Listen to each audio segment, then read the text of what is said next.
Hello and welcome to this week's edition of Think Big. I'm your host, Akia Garnett.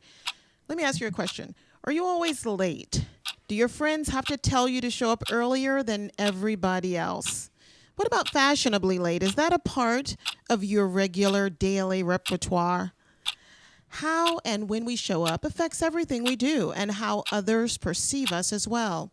If you've been getting to that project for a long time but have yet to make real progress, or simply feel like you're always racing against the clock, this episode is for you. I'll be joined by my friend and your procrastination prevention partner, author, and speaker, Eric Twiggs. Enjoy this quick message about the student fair, and then my conversation with Eric Twiggs. Stop wasting your time.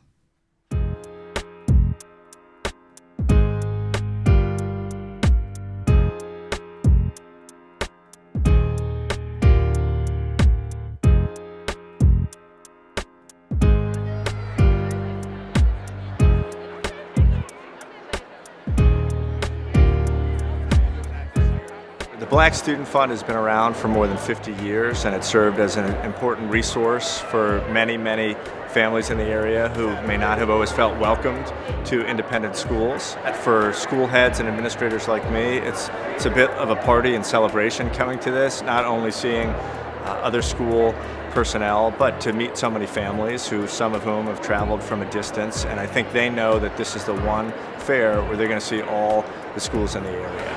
Independent schools are such a wonderful resource for all the families, but particularly for families of color who may not have necessarily access that we need them to have. So this is a place where you can literally see every kind of education possible in the independent school world. So we have to give everyone an equal playing field. Black Student Fund allows us to do that. We provide more insight into the admissions process, which has become more complicated than 50 years ago, so that families understand what they're going to have to do to actually apply to schools, complete the testing that's required for admission to the schools, and to position themselves through the financial aid process. What I'm trying to get out of it is just basically making sure that I can give him better than what I had when I was growing up, and giving him a better start and the best education that I can give them all. Luke is a special kid. He's pretty advanced, so we were looking for something that's affordable that we could get him in. Today is a day when people learn that there is hundreds of millions of dollars in financial aid and given out by these schools. Today is a day of people making connections about their dream for their kids. I would say that the Washington, D.C. area may have some of the most diverse independent schools in the country, and I think there's a direct link with the Black Student Fund. I think it's been transformative for many individuals, but also for the schools.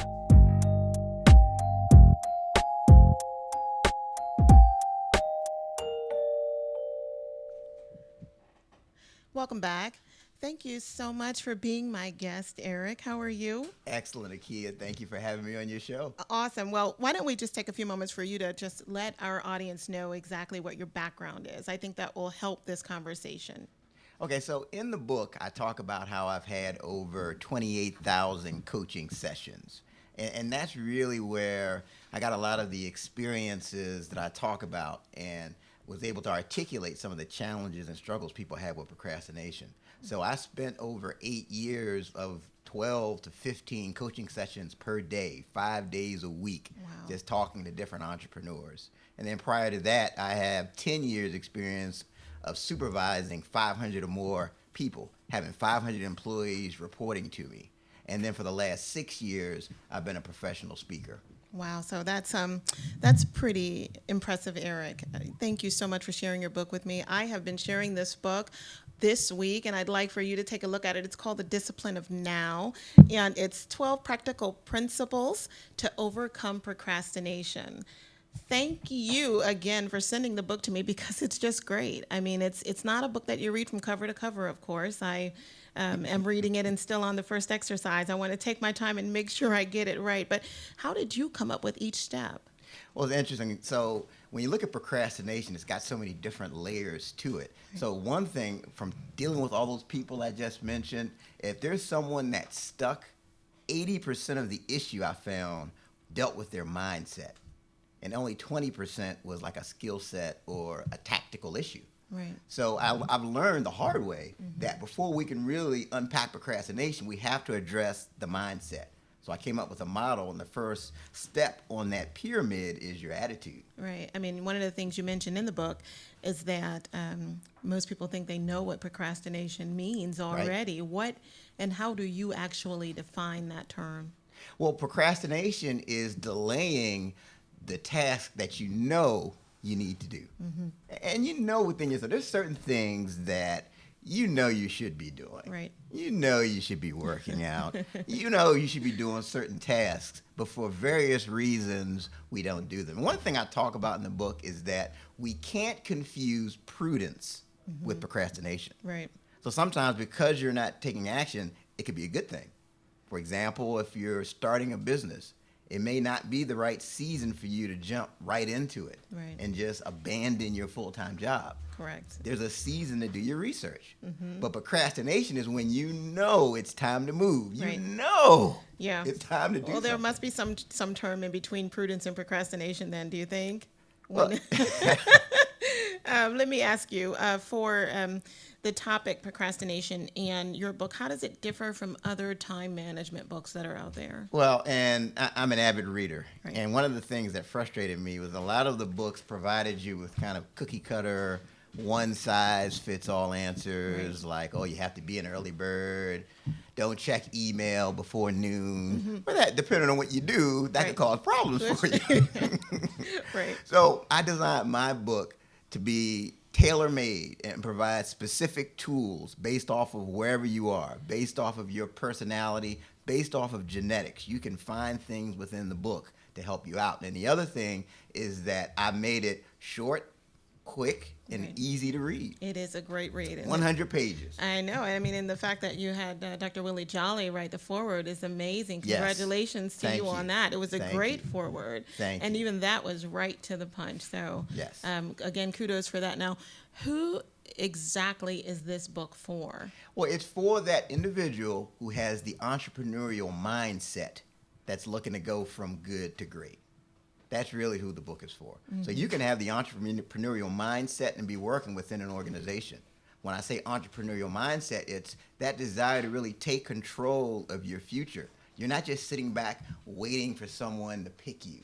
You're taking your career into your own hands, and you could be an entrepreneur, obviously, but that's who the book is designed for. You're trying to take it to that next level. Right. And when you're going from good to great, time management is just critical. Absolutely. Because as you're starting to become successful, there's more demands on your time, and you can't do everything. I mean, and I have known you for quite some time, and you have always been an advocate for time management. Yes. And people tackling, their time so that they can Yes. make the most out of their days. But this whole thing of procrastination, it's a whole different layer. Yes. Why specifically, outside of time management, do you think people need to jump on to procrastination and just eliminate it? Well, because procrastination has hidden costs. And it's interesting because it's like a silent killer. Right. When you put something off and it seems like things go okay, let's say you've got a presentation, you wait till the last minute to do it. Right. You do it, seems like everything's fine, you don't get fired or anything like that. you think everything is okay, Yeah. but everything's really not okay. Right. In the book, I talk about this link between innovation and preparation. Right. And a lot of times, especially if you're doing a creative project, it's not going to be as good Right. if you don't take the time and let your ideas develop.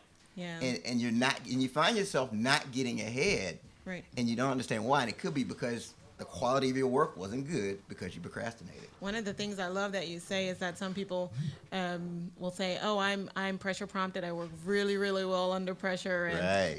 that is when I'm Sure. most creative. When I'm really at the 11th hour. I love that you tackle that, and you just dispel that whole notion. Right, Huh? like I said, it's just justification for procrastination, right? Right. Oh, I work well under pressure. You also have this quadrant in the book. Yes. And I thought that was pretty interesting in Yes. terms of the procrastination Yes. and innovation and creativity. Can you talk about that? Yeah, so basically the take from the quadrant is that the creativity increases, the more preparation you give, the more time that you have to prepare. So ideally, you want to start early enough where you can be creative and your ideas get a chance to incubate. That's really the biggest takeaway. And I talk about this quadrant. One of the quadrants is where, you get called on at the last minute, Right. and you have to deliver.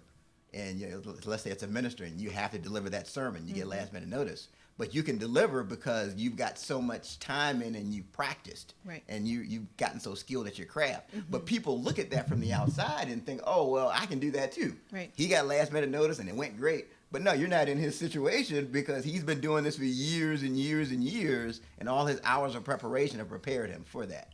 So it's just really understanding the relationship between the time and how creativity can help improve the quality of the product. Why do you think that, and I'm sure you've done this in all of your research, that people actually slow down or not at all approach a task that they need to do? I know it's, we talked earlier in the show about, that people need to do it, but why do you think they just hold off from it? Is it fear? Is it just a lack of knowing what to do? Fear is huge. Fear is one of the biggest reasons that people procrastinate. So when let's say you have a project, right? And you feel anxiety about it. Maybe it's a big presentation in front of all your supervisors. I know early in my career, that's something that really gave me a lot of anxiety. Doing a presentation for my boss and my boss's boss. Right. And I'm like, oh my goodness. So you have the fear. And then when you start procrastinating, that causes you to have more anxiety. Right. So you have anxiety when you think about the task, and then when you start procrastinating, you start feeling anxiety because the deadline is looming. Right. So, but fear is the number one thing. You get fear of success, believe it or not. There's fear of failure, and then there's that fear of the unknown. Those are kind of the common things that I see in just all the people that I interact with. Right. Now, in your book, you mentioned the 12 steps. On average, how long do you think it takes people to get through the whole, 12 steps, and then in that, or 12 principles rather, and then in that, at the end, are they cured? Well, I don't think you're ever permanently cured. That's why I call it the discipline of now. So it's a discipline, meaning that there's something that you've got to consistently be mindful of, and you've got to consistently practice. Like I even say for myself, I open the book up. Hey, my name is Eric, and I'm a procrastinator. I just say that not because I'm trying to own that label, but because I have to constantly practice the behaviors that I talk about in the book. Yeah. And really the time, it really depends on that individual. So in the book, I talk about the different personality types. Like I would say like the driver type A personality, they tend to grasp on the habits. Like I think you and I are probably that type A personality. We tend to pick up habits easier, but someone that's one of the other personality, it may take them longer. Right. And here's the thing, it's okay if it takes longer, as long as you're working the process. And I've designed the book to be interactive. Right. If you've probably seen it where it says stop. It's great. Yeah. Stop right here. And you were really direct too. Okay, you read a book and you're thinking, okay, I'll come back to that exercise. No, don't come back to the exercise. Right. So it just don't. I would tell the reader, don't get focused on how long it takes. Just focus on consistently working the process. Right. One of the things you also mentioned is being at the lowest state. And your example was being in your favorite chair, watching a game, got your favorite drink. Right. And if you were any closer, if you were any more flat, you'd be on the floor. Right. And how we like to stay in that place. And then, of course, we panic when we realize that we've wasted, and I hate to say wasted, but we spent time doing something that, we are going to probably regret. Yes. How did you get to that actual analogy? Because I thought that was really interesting. Well, I think it's easy to settle into a comfort zone. And so a lot of times, we think that it's about, being in a bad situation. Sometimes the biggest enemy is a comfortable situation. Right. It could be a job. You're called to do this big thing on this large scale, but your job is comfortable, you're good at it, it pays the bills, everybody's dependent. So it's easy to stay comfortable than to launch out and to do what you're really supposed to do. That's kind of where the analogy of the comfy chair. Because you'll stay there forever. And so one of the things I mentioned in the book is, and this has been kind of controversial, I think sometimes it's better to hate the situation that you're in, because you're going to feel motivated to move. Right. That pain, that discomfort, you're thinking that, and I've been through this, where you look within and you say, there's got to be something better. There's got to be something more for me. Right. But if it's just something that you're mildly dissatisfied with, you can stay there forever. Right. I mean, I do think that is controversial. I know some people say you don't run from something, but you walk towards something. And so when you hate something, then you really want to get away from it. But I do appreciate what you're saying regarding using that as energy Right. to move forward, to get out of that situation. So for people who are listening, what can they do today to begin combating procrastination? What is that first step in the book? Well, the big thing you can do, you just want something simple, just eliminate the distractions. You know how you have your cell phone and you got the chimes, you got the alerts, you Right. got the notifications. You just cut those all off. That will go a long way, Right. because we get so distracted, and it's like people get addicted to the slot machines because of this idea of the principle of random rewards. We get this dopamine rush when we get the next email, the next text message, Right. and it's much easier when we get that notification, start looking at our phone instead of doing that task that we're supposed to be doing. That's one thing. That's one basic step you can take to delay, put off procrastination. Right. I mean, they've got all types of jokes. We're on this kind of time, for a particular culture.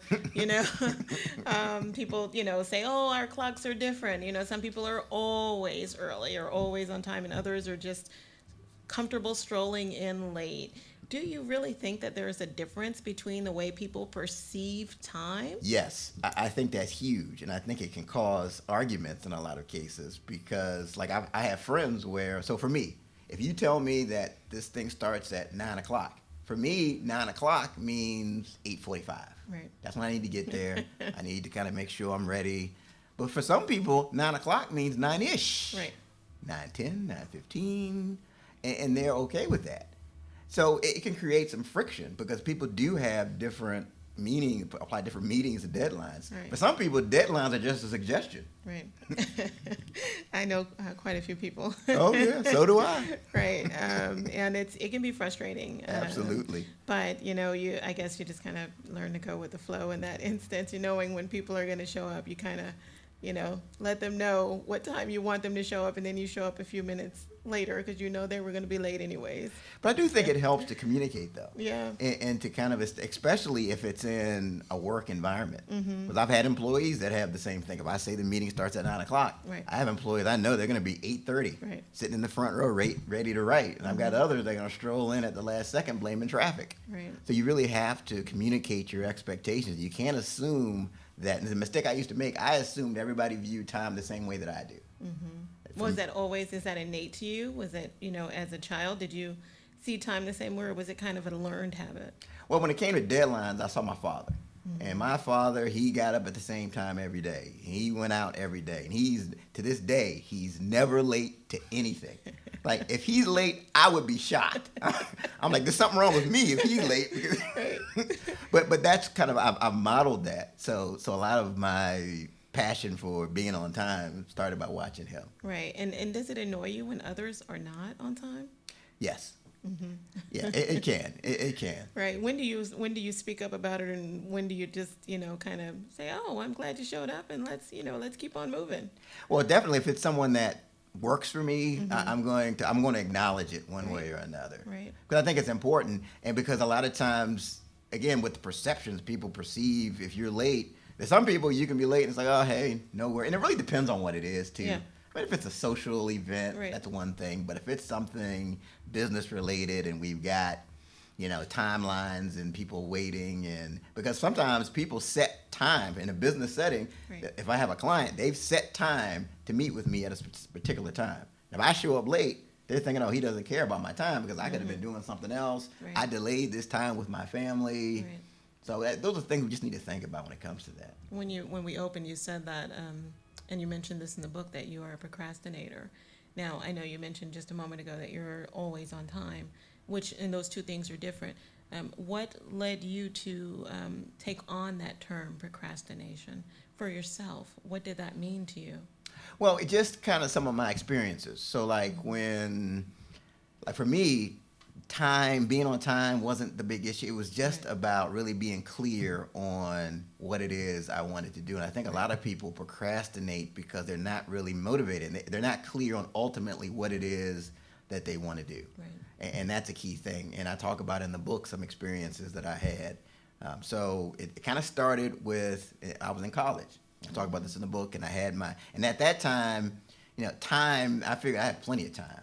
I want to have fun. I want to go to parties. I had a close friend of mine, and he was the total opposite. He was in the Marine Corps. He was very focused. He was disciplined. He was always telling me, hey, Eric, you got to get serious. Come on, man. I'm like, hey, we got to go to this party next week. Right. And so we would talk, and he would just say, Eric, you got to get it together. And then weeks went by, I didn't hear from him, and his mom called me to let me know that he passed away in a car accident. Oh, no. And it really changed how I thought about time, and that, hey, you know what? I don't have the time that I think. And so then I really started, first I started focusing on, okay, I've got to make money. I've got to be successful in business. This time is short. Right. And I got to a point where I was successful, but then I looked in the mirror and realized I hated what I was doing. Right. And I wasn't happy. And so that made me go within and figure out, okay, what is it that I want to do? Right. And so once I got clarity, that's really when things started coming together. And overcoming procrastination became much easier. So like now, I can wake up at 4 o'clock in the morning without an alarm clock. Wow. Because I really look forward to the day. I look forward to helping people. I look forward to talking about the book. Yeah. Do you think people can waste their time in life? Absolutely. And then, wake up one day and it really is too late? Right. I mean, I'm pretty optimistic, and I like to believe that, you can do what you want if you put your mind to it and if you're focused and you're dedicated. But there are some things that time can pass you by. Absolutely. And you miss your opportunity. Right. How do you deal with that when you're working with someone who truly has procrastinated quite a few years or so? How do you work with them to create some kind of a plan that makes sense for them? Well, I think you can still find significance. I think there's a window that may close on doing certain things, but I think you can still find meaning, you can still find fulfillment, you can still find significance. So it's about, let's move forward. Right. The yesterday ended last night. Yes, you wasted time, but let's move forward. Where do you want to be? What do you want to do? And you can kind of establish new goals. Thank you, Eric. Stay right there. We'll be back with Eric Twiggs.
I've been spending time this week with Eric Twiggs, and he is an author and motivational speaker, and he calls himself your procrastination prevention partner. And again, this has been an exciting experience for me going through your book, not only because I've known you for a while, but because I know that you are an avid reader. Yes. So to see you take all the things that you read and the time that you spend with folks and put it into a publication like this that is so easy to read is just fantastic. One of the things I know from the work that I've done in terms of vision and mission mapping with people, helping them find their vision and mission, cast that out and create a brand for themselves or their business around it, is that many times they don't know what their purpose is. Right. And so sitting down and creating a plan for themselves or walking through these 12 principles is very difficult because they just don't know where to start. Yes. How do you help people find their actual purpose? Well, so one of the things that from my experience that helped me is really tuning in and on what is my gift.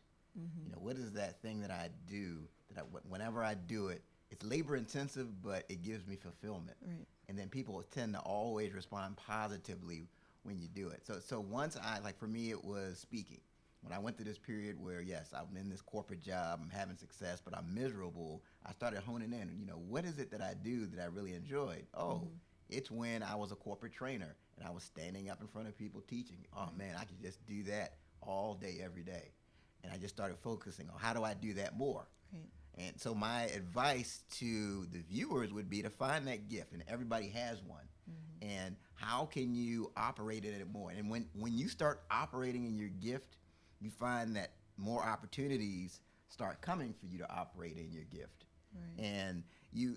And we talked during the break that for me, I thought that I was waiting on the right opportunity. Right. But in reality, that opportunity was waiting on me. Right. It was waiting on me to get clear. So that's one thing. Start with the gift and then find different ways that you can practice and cultivate that gift.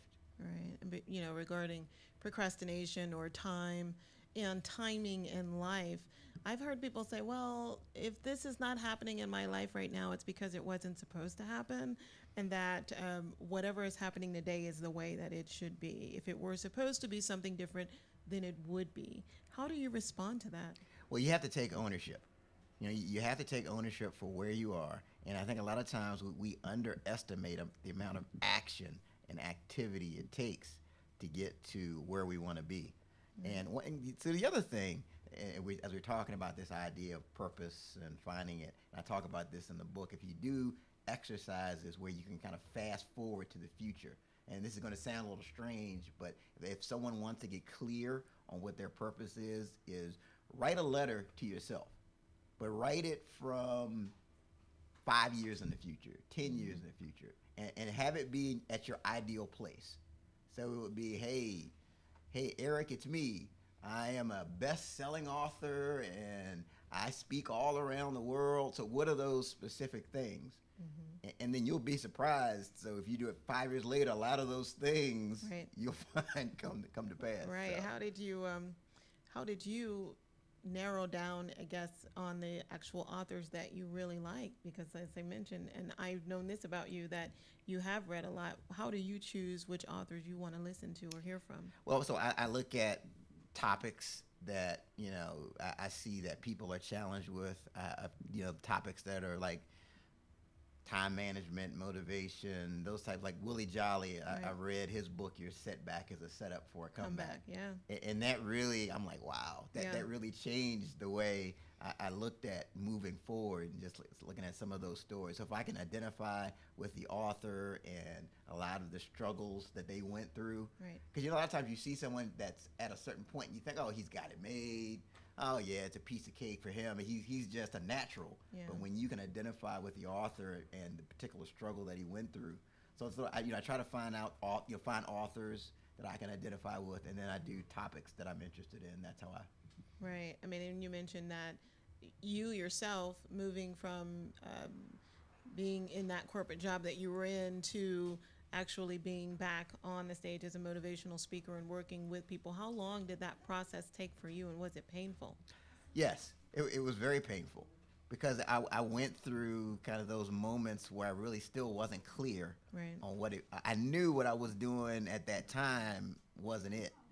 But so it was, I mean, it took years. It took years. Did you bump around? Yes. So at one point I thought I was going to do pharmaceutical sales. Oh, right. Because okay. a lot of my friends were in pharmaceutical sales. Right. And that was kind of the in thing at that time. And I Right. remember I went to like a career coach and he said, who in their right mind would hire you to do pharmaceutical sales? That's what he said to me, really. Really? And that was like a wake up call. And he was like, Eric, what do you really want to do? But you're a great communicator. I could see where you would have drawn the conclusion. That's what I said. But for some reason, he Well, didn't see that. Are you happy that he pointed you in a new direction? Yes. I was upset with him for a while after that because he was not nice to me at all. He was like, you are just wasting my time here because no one in their right mind is going to hire you to do pharmaceutical sales. Right. So you need to figure out what it is you want to do. I mean, that's how he was talking to me. And that actually helped me to get to where I am. But when you got on the stage, were you afraid? Did you have that fear? Oh, certainly. Certainly. And how did you move through that? Because as you said, fear can be a number one buckler for people and their knees knocking and they decide that they're just not going to, move forward. How did you overcome it? Just learning different ways to practice. Right. I just, when I was more nervous, the less prepared I was. So like if it's something I found out about, like say short notice, then I'm really more nervous. But if I know I can put in the work and the preparation, there's always a level of nerves. Right. But when you're prepared, the more you're prepared, the less you have to fear. Well, you mentioned earlier about the pastor who might have that sermon in his back pocket. Do you have a speech in your back pocket that you can whip out when you need to? Well, yeah, I have talking points. Yeah, and so one of the evolutions is when I first started, I was a lot more scripted, and I would literally write everything out. Right. Where now I'm kind of talking points, and I like to talk based off of my experience and be conversational. Right. How long did it take you to write this book? So we talk about procrastination. Right. 6 years. It took me 6 years to write a book about overcoming procrastination. Right. And what was the holdup? You didn't know what to put in it, or you didn't like what you Some of it was kind of the perfectionist thing. I just wasn't happy with it, the way it turned out. But some of it was I would get new information. Right. I would talk to somebody, or I would do a speech, and after the speech, someone would say something. I'm like, oh man, that's just great. I have to change that chapter of the book. I have to go in a different direction because so there was an element of prudence in it too, that it took 6 years to write the book. Right. I mean, we can laugh now about people who might procrastinate in life, but it can be a serious issue for people. Yes. And people can really have challenges with feeling as if they have not done enough with their life. Feeling behind the curve, if you will, right. Compared to their peers. Yes.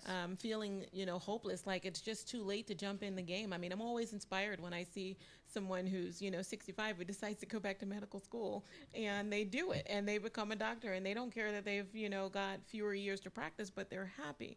But for people who are dealing with the issues that might come along with procrastination, you being in ministry as a deacon, how do you work with them? Well, again, you just try to get them to move from where they are. Because a lot of times we beat ourselves up over the past, and we have a lot of regrets over what could have been or decisions that we made that didn't play out like we thought. But the key is just you have to move forward. Right. You just have to keep moving forward, and you just never know what the next day is going to bring. And it's really hard to say that something is forever off the table. I know there's a man, he's 91 years old and just went over in a fraternity, a college fraternity. Nice. It was a graduate chapter, but 91 years old. Right. And I'm sure everybody told him, "Oh, you're too old. But that's something he always wanted to do. Right. Do you have any tips then for finding your purpose? Well, yeah, again, what are you passionate about? A lot of times, passion and purpose are linked. Yeah, so you said earlier writing that letter to yourself and Right. pulling out or extracting those things that seem to be Right. trending in the message. Yeah, so even if it sounds crazy, so think about like the ideal place that you want to be. And if you're thinking, just whatever comes to mind, if it's, I'm going to be a movie star, if I'm going to be whatever that is, write it down. Because a lot of times what first comes to mind is something that's within you. Right. And a lot of times your desires, those things that are desires for you are indications of the direction that you're supposed to go in. Do you think that this book can be done or cannot be done until you actually know your purpose? No. Is that a requirement? No, I mean, I think it can help you to discover your purpose if you go through the exercises. Right. That's awesome. Right. And again, if you don't know right away, don't give up. Right. You know, you just continue to really plug into that passion. What else? I mean, Eric, what else have you written and been working on? Well, so, I mean, I blog all the time. Right. You know, and that's really, I think, You have an e-zine too, right? Or yes, I do e-zine articles, and people are always like, hey, Eric, I want to write a book. I would recommend getting in the habit of blogging because it really helps to organize, and it gives you kind of an outlet Right. for the things that frustrate you. For example, you just 600 words later, 700,000 words later, now it's out on paper. Right. And you mentioned earlier about this book being for the entrepreneurial-minded person. Correct. Do you have any trends of different types of entrepreneurs that you've worked with? Or, what about students? How can this help them? Oh, certainly. Help them through school. Yes. And so the funny thing, I have a lot of people that buy the book and I'm going to give it to my son, my daughter, who's in college. Right. Because procrastination is huge in college. Yeah. Because there's so many distractions. There's so many things that can get you off track. And that's why it helps the book can help that person to focus and minimize those distractions and really keep their eye on the prize. Right. So what I'm taking away from this conversation is, number one, that procrastination isn't a bad word, but it's definitely a time suck. Absolutely. That we can overcome procrastination with discipline. Yes. I'm hearing that, of course, purpose is very important, and that it's very difficult to move forward in a way that we're going to be happy with unless, we kind of settle in and know exactly what it is that we're called to do, whatever our gift is. Yes.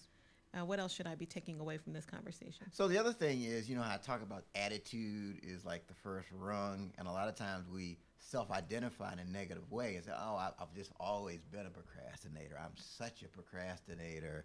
Right. Oh, that's just who I am. Right. So it becomes a self-fulfilling prophecy. Sure. That's what you did. You don't have to be that way. You can make better decisions in the future.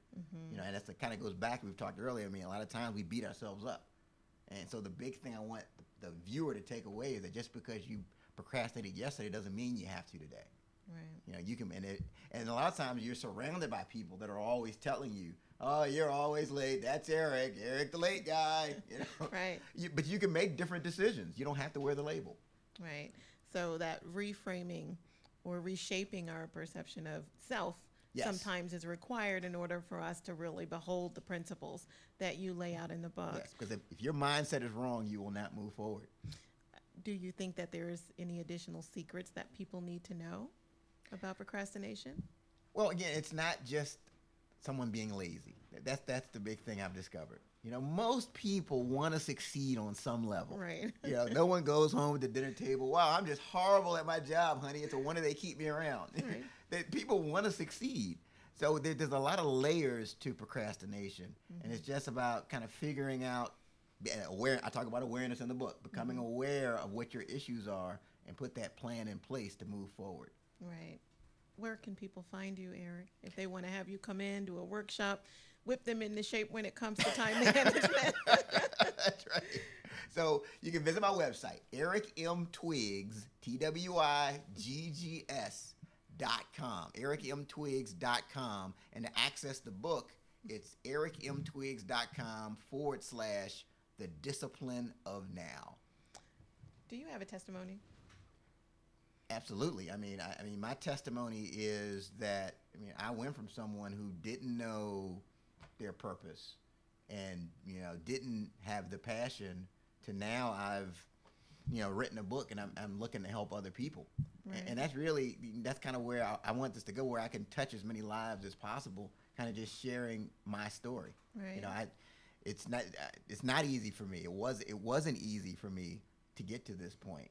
But I think if I can do it, anybody that's watching right now can do it as well if they're willing to put in the work and willing to commit to the disciplines. Right. So you're not writing this book at people, but you're having a conversation with them. Oh, yeah. No, because I understand, because I've struggled with a lot of those things in the book. So that's great that you've been able to overcome them, or you are being disciplined. Absolutely. Right? I'm staying disciplined. Staying disciplined. Right. Love it. Where can people get a copy of the book? ericmtwiggs.com/the discipline of now. And is it all on Amazon and all? It's other on places? Amazon as well, yes. Great. I'm sure people have been Yes. saying wonderful things about it. I can't say enough about it. I think it's a great publication. Thank you. I, again, thank you so much for pouring your time and effort into a book like this, which is very helpful. And it's unique. And like you said, it's a quick read in each session, although it might take quite a time to complete it. Right. So again, Eric, thank you so much for being on Think Big with us. Thank you, Akia, and thank you for all you do. I appreciate that. Thank you so much for tuning in to this week's episode of Think Big. I'm your host, Akia Garnett. Visit us online at akiagarnett.com/thinkbig. You can find past episodes there and also information about various guests that have been on, upcoming events that they may have coming up, and also read our blog there as well. Again, akiagarnett.com. See you next time.